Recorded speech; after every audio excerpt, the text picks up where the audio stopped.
In 1858, in Bradford, England, more than 200 people fell seriously ill, leading to the deaths of over 20 individuals, including many children. But how did this happen? Was there a murderer at large, or was this the result of a common practice in the manufacture of humbug sweets?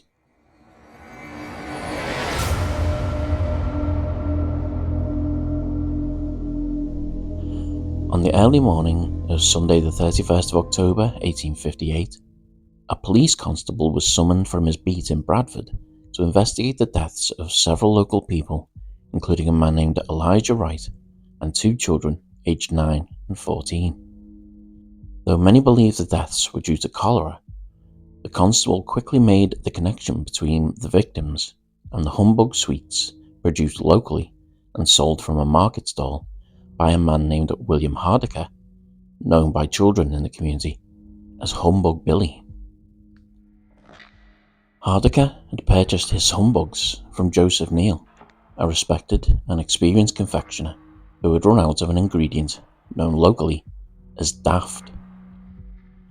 Daft was the informal, colloquial term for powdered gypsum, more commonly known as plaster of Paris.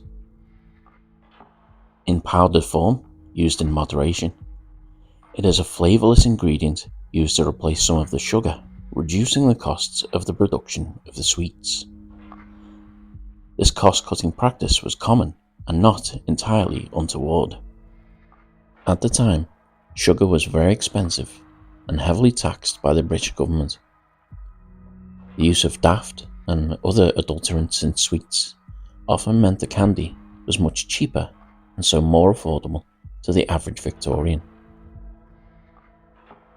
Running low on the powdered gypsum, Neil dispatched an assistant to collect more daft from a druggist in the nearby town of Shipley.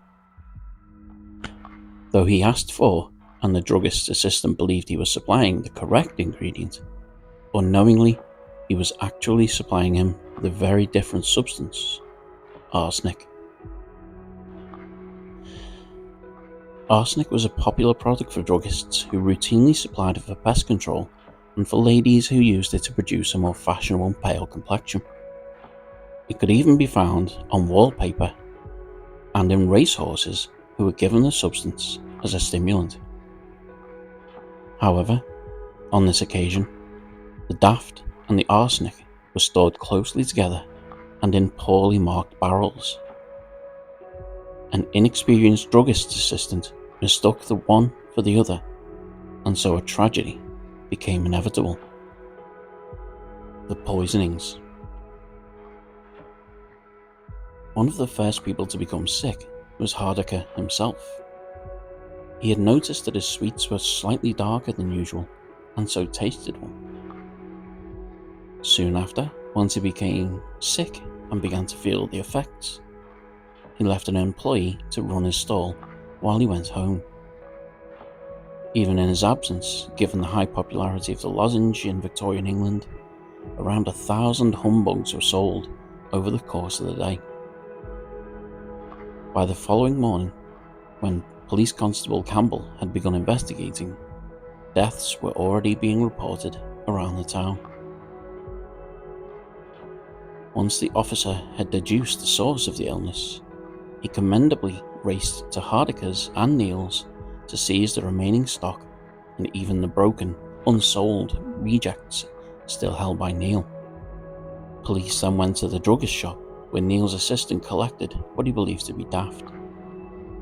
But when the barrel from which the arsenic was collected was identified, the druggist's assistant was arrested. All the while, more and more people were falling ill, and the police sent out officers, volunteer messengers, and criers to warn everyone not to consume the tainted sweets. Notices were displayed in streets, and new cases of the outbreak slowed. Some 5 days after the sweets went on sale, 17 people had already died, the majority, unsurprisingly, being children who had been bought the humbugs as a Halloween treat. By the time the poisonings came to an end, 21 people had died and more than 200 had become sick. Investigation and trial. Police arrested 3 people, including the druggist who was not working on the day, his assistant who supplied the arsenic, and Joseph Neal, the sweetmaker. Charges against Neal were immediately dropped as the case opened at York Assizes. He was not present when the arsenic was purchased, and so would have been completely unaware of the error. The case against the druggist's assistant, a man named William Goddard, was also dismissed, as he was simply following instructions, and it was not possible to tell the difference between the almost full and incredibly heavy dispensing barrels without lifting them, something that would have been nearly impossible for one man, particularly if they didn't want the contents to spill out. Finally, once the case against the druggist Charles Hodgson came to be heard on the 21st of December, a chemist who had analysed the sweets testified that just over 4 grains of arsenic would be enough to kill a fully grown man. However, the Humbug sold on the 30th of October 1858 contained as many as 9 grains. Even so, the case against Hodgson was dismissed, and the jury instructed to deliver a not guilty verdict, as Hodgson was at home ill on the day of the sale. Though the law changed with respect to the use of non-food products being used to adulterate sweets, and despite public outrage at the practice, deaths would still very occasionally be reported around Britain in relation to arsenic being discovered in confectionery. Confidence in sweet production took time to recover in and around Bradford, and memories of the tragic humbug poisoning took decades to fade. Thank you so much for watching this video, and as always, if you enjoy bite-sized bits of the bizarre, then please do subscribe to this channel and give this video a thumbs up. It's worth noting that the Humble Humbug is still freely available, delicious, and safe to eat in moderation.